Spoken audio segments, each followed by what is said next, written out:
Hi, in this video, I want to show you top 7 techniques in DaVinci Resolve 20 that I use to edit my YouTube videos. These are quick and very useful. I use 90% of the time, so I'll show you how right now. Let's get started.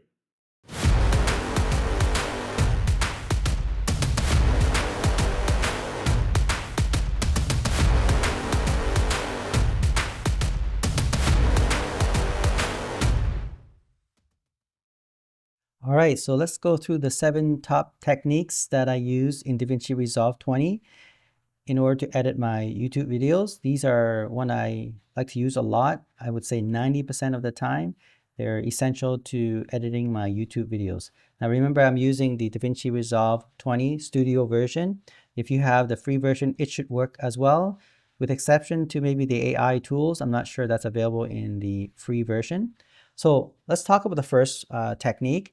The first technique is when I drag my videos into the timeline, the first thing I want to know is if the sound quality is good or not, right? So here I'm recording from my Sony a5000, and so the audio is coming directly from the camera itself, and so it doesn't sound very good. There's a lot of background noise and echoing effect of the sound of my voice. So let's have a listen. All right, so if you're filming YouTube videos, you can hear that it's not very good because there's the background noise and there's echoing effect of the voice.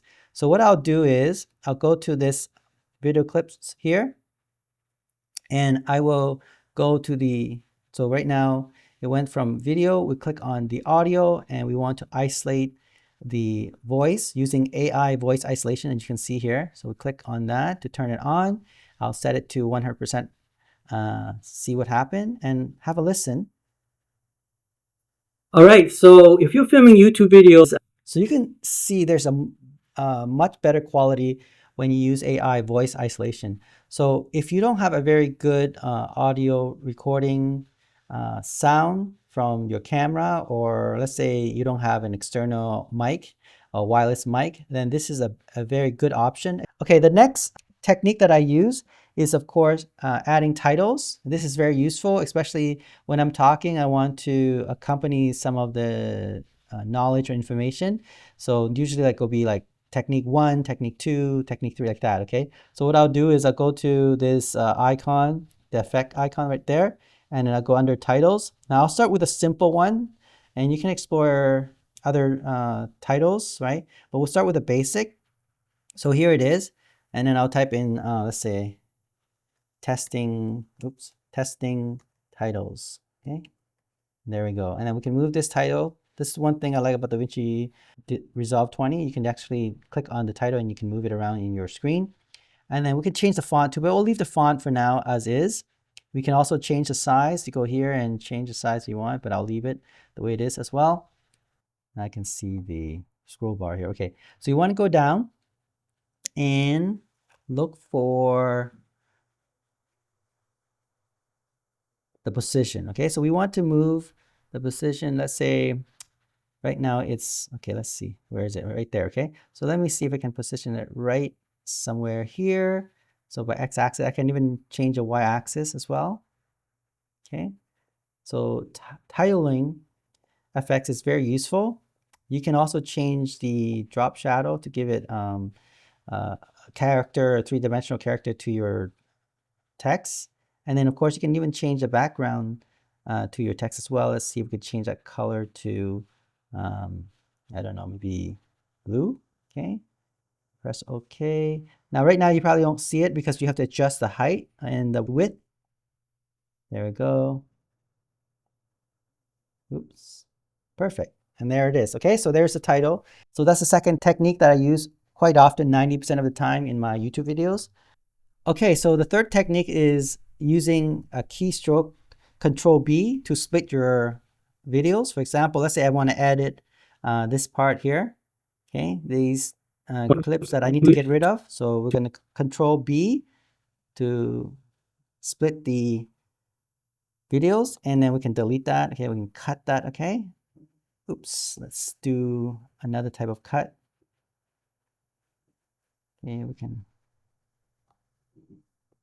ripple cut. Okay, so ripple cut is very useful. And now you're able to have the video running side by side. Aperture, right? So 2.8. So there we go. So now the problem with this is that once you split the video and you cut it, then it's not very smooth. Like it seems like like I'm talking and then also another person's talking and I just put it together, right? So what you want to do to have a smooth transition of the two videos, you want to use what I call in the DaVinci Resolve the smooth cut. Okay, so you want to go to effects and then you want to go to video transition and under click on smooth cut and you drag it to this here, right, between the two videos. Okay, and you do the same for, let's say, another part that you want to make it smooth, so that part as well. Okay, and then you play it. Let me zoom in. I'll show you. Okay, aperture, right? So 2.8. Okay, see that? So very smooth. You can see that once you put that smooth cut in between the two split video, there's a more right. So 2.8. So between there's definitely a smooth transition between the two videos. Sure, right? So 2.8. So very wide. Okay, and then let's see. Wide and both in aperture and also wide angle as well. So 16 is the best. 18 mils is not bad. So it's pretty good. Like the smooth transition allows the two video that's not in sync become more in sync with each other. Okay, so that's my I would say the fourth technique there.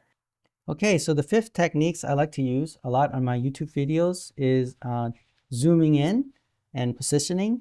So here, if you go to videos and under videos, you see you have zoom and position. Let's say I want this part here, this one here, okay, to zoom in from this part, okay? So we have this video, I want to zoom in. So what I'll do is click on this particular video clip and I'll zoom in. There we go. And maybe change the position because I want to make sure that my face is not cut off. I want my face to be cut properly. There we go. That looks pretty good. Then let's see how it looks. Okay. Is the best. 18 mils is. So you can see that there's also disruption between this clip here and this clip here. Okay. But it works pretty well. Let me see. And also wide angle as well. So 16 is the best. 18 mils. So what we could do is you can go to transition and maybe do a smooth cut in between this. Let me see if I can zoom in a bit here. Yeah, so we already have a zoom. Okay, let's see if we can. Yeah. So we can do a smooth transition here and make it look pretty good, right? So let's see. 18 mils is not bad. Best 18 mils is not bad. Now you can change a different transition. If I get rid of that one and change it to blurry, that might work. Let's just adjust a bit. Okay, let's see what happened here. Is the best. 18 mils is not bad too, right? So you can put a different transition between when you're zooming in, and for example here I blurred the video. The best. 18 mils is not bad. And then let's see, we can put another blur on the end here. There we go. Okay, now try to have the same type of transition effect. Aperture is okay, so it works really well. The next one, of course, is to, let's say if I want to speed up certain videos, like say this one here, I can do that by right clicking and go to change clip speed. Okay, and I'll click on ripple timeline, and then let's say I'll make it 500%, 5 times. Okay, maybe change that to more. Okay, let's make that 7 times. Just see what happened here. So 700%. Okay, so let's go from the normal. Its aperture is all right, so you see, so I use that as well. Not so much, but it depends on, let's say if I'm doing like how-to videos and it's quite long and I want to speed up certain process, like for example disassemble a computers or electronics or reassemble it, and you know I don't want to bore you, so what I'll do is I'll speed it up. So that's very useful. when you try to save your audience time, unless of course they want to see every single pause in your videos. I kind of think that could be a lot of time wasting. Maybe it's better to condense that, especially when it's mundane things that you don't need to see in details. Then speeding up is a very good option. Okay, that also makes the video shorter and definitely more enjoyable, especially when you put music background into the clips. Okay, that's another thing. It's also useful, but it's not part of my 7 useful techniques. I do put music in my videos, but only for certain videos. I wouldn't say 90% of the time. I would say maybe 50% of the time. All right, so the last technique is when I export my video. Let's say I want to export this video now. This is quite useful. Let's go to export. There we go. Okay. The first thing I'll do is, okay, I'll call this testing. And then, okay, I'll set it to QuickTime H.264. I can do .265, but I'm not sure if YouTube cares so much about that. More importantly, the encoder, right? So that's what I want to show you. If you have a fast graphic card, like I have NVIDIA on my laptop, this is a laptop, right?